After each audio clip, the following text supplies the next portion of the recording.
اعوذ باللہ من الشیطان الرجیم بسم اللہ الرحمن الرحیم۔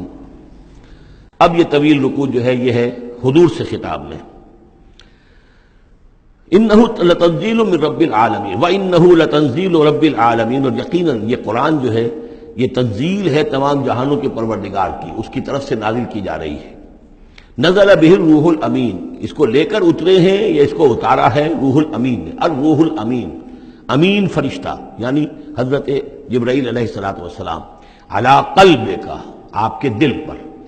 اس کو میں نے بارہا اس سے پہلے کوٹ کیا ہے کہ وحی کا محبت جو ہے جہاں وحی نازل ہوتی ہے وہ قلب محمدی، اور قلب کے اندر جو روح محمدی ہے وہی ریسیپینٹ ہے وحی کی۔ ہمارا جو انسانی علم ہے ایکوائرڈ نالج، وہ سمع بصر حواس خمسہ کے ذریعے سے جو معلومات ملتی ہیں انہیں یہ فؤاد، یہ کمپیوٹر یہ ان کو پروسیس کرتا ہے، اس سے ہمارا علم بڑھ رہا ہے۔ ایک علم وہ ہے جو براہ راست قلب کے اوپر آتا ہے فرشتے کے ذریعے سے۔ یہ القاء، الہام عام انسانوں کے لیے بھی، رویا صادقہ، سچا خواب کبھی دکھا دیا اللہ نے، جو واقعہ ابھی ہونے والا ہے وہ آپ نے دیکھ لیا۔ وہ کہاں سے دیکھ لیا؟ کسی آنکھ نے نہیں دیکھا ہے وہ، بلکہ یہ کہ وہ در حقیقت وہ اس قلب کے اوپر وارد کیا گیا ہے۔ تو یہ جو ہے یہ وحی، یہ ہے ریویل نالج، اور اس کی ایک شکل وہ ہے جو محفوظ ہوتی ہے، جو فرشتے کے ذریعے سے آتی ہے، جس کی حفاظت کا پورا بندوبست ہوتا ہے، جس میں شیاطین کی کوئی دخل اندازی نہیں ہو سکتی، وہ صرف انبیاء کے لیے تھی۔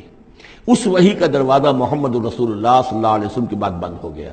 البتہ الہام، رویا، کشف یہ چیزیں اب بھی ہیں، لیکن یہ حجت نہیں ہے دین میں۔ دین میں حجت قرآن اور سنت، باقی کوئی شے حجت نہیں ہے۔ ہاں کسی کا اپنا کشف جو ہے وہ ذاتی کشف، اس کا اگر وہ شریعت کے خلاف نہیں ہے، ذاتی الہام اگر شریعت کے خلاف نہیں ہے، ذاتی طور پر اس کے لیے حجت بن جائے گا، لیکن کسی دوسرے کے لیے دلیل نہیں ہے۔ میں مانوں یا نہ مانوں یہ میرا اختیار ہوگا۔ آپ کا کشف جو ہے میرے لیے دلیل نہیں ہے، میرا کشف آپ کے لیے دلیل نہیں ہے۔ البتہ یہ قرآن دلیل ہے اور سنت رسول دلیل ہے۔ نزل بہ الروح الامین علی قلبک لتکون من المنذرین، تاکہ آپ بن جائیں خبردار کرنے والوں میں، بلسان عربی مبین، اور یہ نازل ہوا ہے اس زبان میں کہ جو بڑی روشن کھلی عربی زبان ہے۔ وَإِنَّهُ لَفِي زُبُرِ الْأَوَّلِينَ، اور یقیناً یہ پچھلے صحیفوں میں بھی موجود ہے، یعنی یہی وہ کتاب ہے کہ جس کے پرانے صحیفوں میں پیشن گوئیاں تھیں، اور یا یہ مطلب ہے کہ اس کے جو مضامین ہیں، اس کے جو بنیادی جو کنٹینٹس ہیں وہ پچھلے کتابوں میں بھی آئے ہیں۔ تورات کی تعلیمات بھی بنیادی طور پر یہی تھیں جو اس قرآن کی ہیں، وہ تو صرف کہیں کہیں شریعت کے تفصیلی احکام میں فرق واقع ہوا ہے۔ تو جو بھی پرانی کتابیں آئی ہیں، جو پہلی آئی ہیں، صحیفے آئے ہیں، ان میں بھی قرآن کی تعلیم موجود تھی۔ قرآن در حقیقت ان کا متمم ہے، اتمام کیا ہے قرآن نے، تکمیل کی ہے۔ وَإِنَّهُ لَفِي زُبُرِ الْأَوَّلِينَ أَوَلَمْ يَكُنْ لَهُمْ آيَةً أَن يَعْلَمَهُ عُلَمَاءُ بَنِي اسرائیل، کیا ان کے لیے یہ نشانی کافی نہیں ہے کہ اس کو جانتے ہیں علماء بنی اسرائیل؟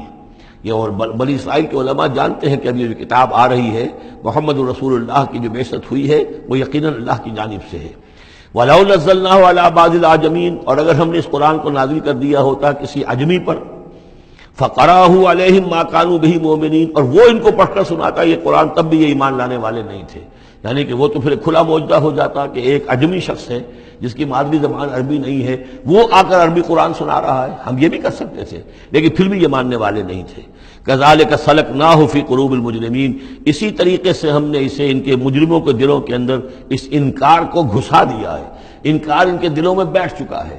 لاکھ معجزے دکھا دیے جائیں یہ ماننے والے نہیں ہیں۔ لا یؤمنون بہ حتی یروا العذاب العلیم، یہ ایمان نہیں لائیں گے اس پر یہاں تک کہ جب تک کہ دیکھ نہ لے دردناک عذاب کو۔ فیاتیہم بغتۃ، تو پھر وہ آئے گا ان پر اچانک، وہم لا یشعرون، اور انہیں گمان بھی نہیں ہوگا۔ فیقولوا هل نحن منظرون، اس وقت یہ کہیں گے کہ کسی طرح کوئی مہلت مل سکتی ہے، تھوڑی دیر کے لیے اس کو ٹالا جا سکتا ہے۔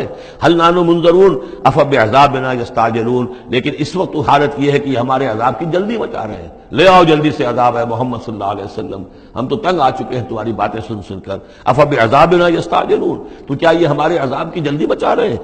افرأیت ان متعناہم سنین، تو دیکھیے اگر ہم انہیں چند سال اور بھی یہاں پہ رہنے کا، بسنے کا، فائدہ اٹھانے کا اگر ہم کو ان کو مزید مہلت دے دیں، ثم جاءہم ما کانوا یوعدون، پھر آئے وہ عذاب ان پر کہ جس کا ان سے وعدہ کیا جا رہا ہے، ما اغنی عنہم ما کانوا یمتعون، تو یہ سارا متاع، مال و متاع دنیاوی جو ہم انہیں دے رہے ہیں یہ ان کے کچھ کام نہیں آئے گا، یہ انہیں اس عذاب سے بچا نہیں سکے گا۔ وما اہلکنا من قریۃ الا لہا منذرون، اور ہم نے نہیں کبھی بھی کسی بستی کو ہلاک کیا مگر یہ کہ اس سے پہلے منذر آتے رہے، خبردار کرنے والے آتے رہے۔ یہ قاعدہ کلیہ سورہ بنی اسرائیل میں آ چکا ہے، وما كنا معذبین حتی نبعث رسولا۔ وہ جو عذاب استیصال جس کو کہتے ہیں، جڑ کاٹ دینے والا عذاب، قطع دابر القوم الذین ظلموا، وہ رسول کی بعثت کے بعد، اتمام حجت کرنے کے بعد، ذکرا، یہ یاد دہانی ہے، یہ نصیحت ہے، وما كنا ظالمین، اور ہم ظالم نہیں ہیں، وما تنزلت به الشیاطین، اور یہ قرآن لے کر کوئی شیطان نازل نہیں ہوئے، جن جو ہیں وہ یہ بھی کہتے تھے کہ شاید جن ہوتے ہیں، ان کا یہ خیال تھا کہ جو بڑے بڑے شاعر ہوتے ہیں در حقیقت ان کے پاس ان جن قابو میں کیے ہوتے ہیں جو اتنی اچھی اچھی باتیں ان کو کہیں سے جوڑ کر شعر بنا کر دے دیتے ہیں۔ کیسے کہہ دیتے ہیں یہ شاعر لوگ، یہ ان کے اپنے اپنے گمان تھے۔ تو کہتے ہیں قرآن کو بھی کہیں شاید کوئی شیاطین جن ہیں کہ جو نازل کر رہے ہیں، وما تنزلت به الشیاطین وما ينبغي لهم، ان کے لیے ممکن ہی نہیں ہے، وما يستطيعون، وہ اس کی استطاعت ہی نہیں رکھتے، انہم عن السمع لمعزولون، وہ تو سننے سے بھی معزول کیے جا چکے ہیں۔ یہ یہاں پہلی مرتبہ آ رہا ہے، ویسے آگے چل کر یہ مضمون کئی مرتبہ آئے گا کہ جب بھی اللہ تعالیٰ کی طرف سے کسی رسول کی بعثت ہوتی تھی تو خصوصی پہرے لگا دیے جاتے تھے آسمانوں پر کہ جو وحی لے کر فرشتے نازل ہوں اس میں سے یہ شیاطین جن کچھ اچک نہ لیں اور ان کو سننے سے، ورنہ عام حالات میں وہ فرشتوں کے ساتھ، کیونکہ میں نے عرض کیا بار بار آپ سے کہ یہ ناری مخلوق ہے، وہ نوری مخلوق ہے، ان میں کچھ قرب ہے، ہمارے مقابلے میں ان کا قرب زیادہ ہے آپس میں۔ ہم تو خاک سے مٹی سے بنے ہیں، بڑی کثیف ہمارا جو مادہ تخلیق ہے وہ کثیف ہے، لیکن اس کا جنات کا مادہ تخلیق بہت لطیف ہے، ان کے وہ جو مارج من نار سے بنائے گئے ہیں، تو ان کا وہ قرب ہے جس کی وجہ سے کہ وہ فرشتوں سے کوئی اچک لیتے تھے، کچھ خبریں لے لیتے تھے۔ لیکن جب خاص طور پر وحی نبوت کا دور شروع ہوتا تھا تو خصوصی پہرے کر دیے جاتے تھے، اور یہ سورہ جن میں بڑی تفصیل سے یہ بات آئے گی، انہم عن السمع لمعزولون، وہ تو اب سننے سے بھی معزول کیے جا چکے ہیں، اب اس کا امکان نہیں ہے کہ وہ کچھ سانگن بھی لے سکے، سنگن بھی لے سکے۔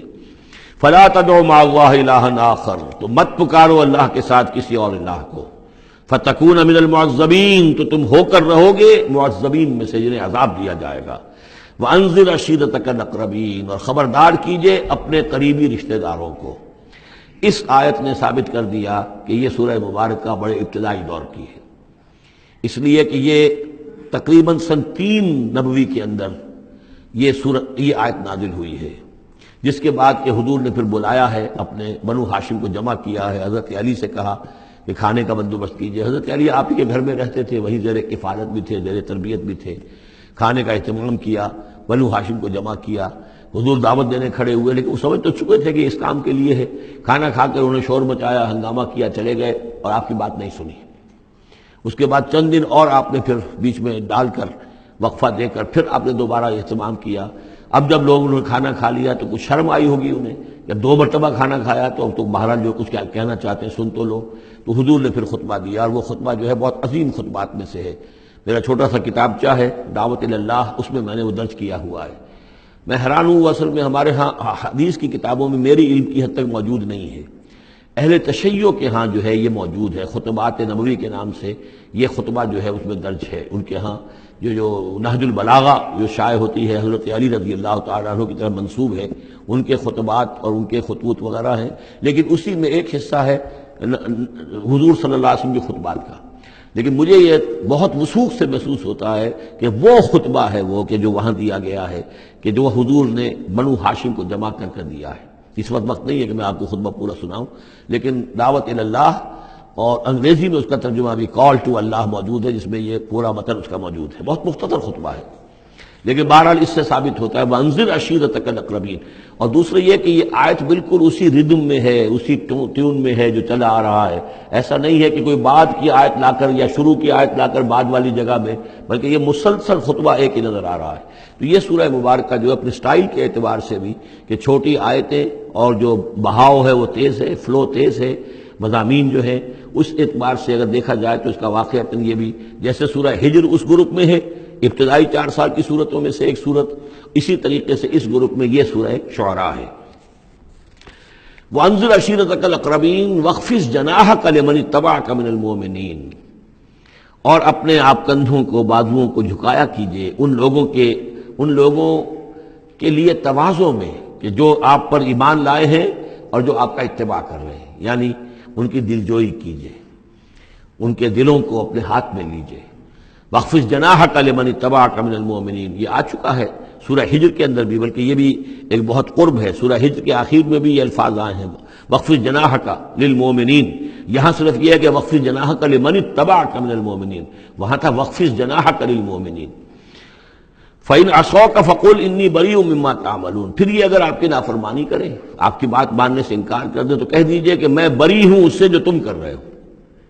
قُلْ يَا أَيُّهَا الْكَافِرُونَ لَا أَعْبُدُ مَا تَعْبُدُونَ وَلَا أَنْتُمْ عَابِدُونَ مَا أَعْبُدُ، اور آخر میں لَكُمْ دِينُكُمْ وَلِيَّ دِينِ، یہ اعلان برات ہے کہ اب تمہارا دین اور ہے، میرا دین اور ہے۔ إِنِّي بَرِيءٌ مِّمَّا تَعْمَلُونَ وَتَوَكَّلْ عَلَى الْعَزِيزِ الرَّحِيمِ، اور اے نبی آپ بھروسہ کیجئے، توکل کیجئے اسی ہستی پر جو العزیز اور الرحیم ہے، زبردست ہے لیکن ساتھ ہی مہربان بھی ہے۔ صدق اللہ العظیم۔